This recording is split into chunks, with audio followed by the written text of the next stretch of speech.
So over the last few years, one thing I've noticed is that more and more meetings that we're having with large customers, the CISO is in the room. And so we're talking about security, and we're talking about how do we reduce the amount of attack surface, how do we keep data from being resident on these devices.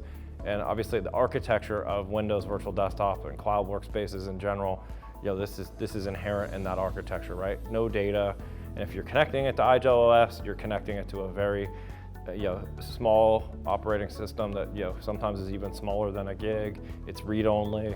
It's got all sorts of nice functions where if anything is compromised, that device is not even going to boot up, right? So this is a magical paradigm between a small, secure, highly manageable operating system connected to a secure world of the Azure delivered desktop.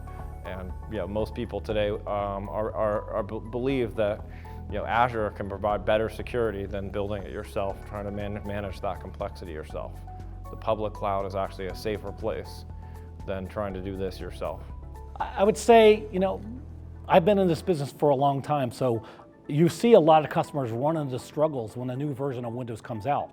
And having the IGEL OS devices that allow you to distribute Windows without actually touching those physical devices brings a lot of benefit, in addition to all the security challenges that you have today with distributed endpoints, including what you're always hearing about, things like ransomware and zero-day malware, things of that nature, make it much more important to leverage a cloud workspace combined with an IGEL OS device where you have that increased security and the decreased maintenance and cost, along with the simplicity of deploying the latest version of Windows.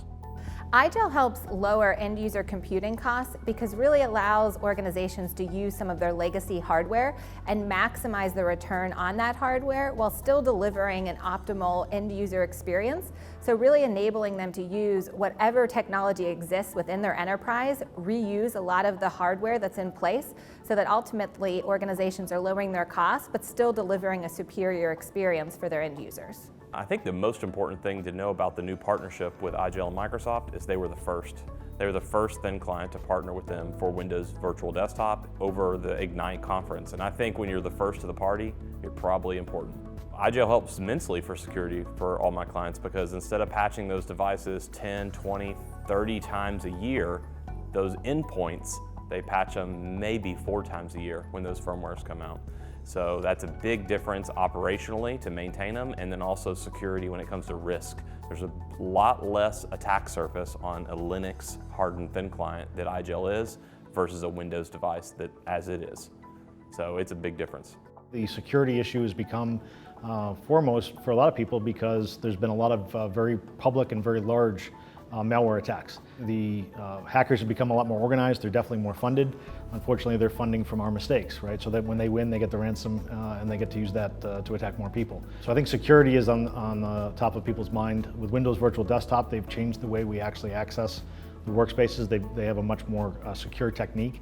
The fact that the IGEL OS was chosen to be the front end for that, especially on the Linux side, really sort of reinforces the value of locking down that endpoint with IGEL. Especially if you have users who you only want them to access their workspace, you can give them the singular option of, okay, you can log into your workspace and that's it.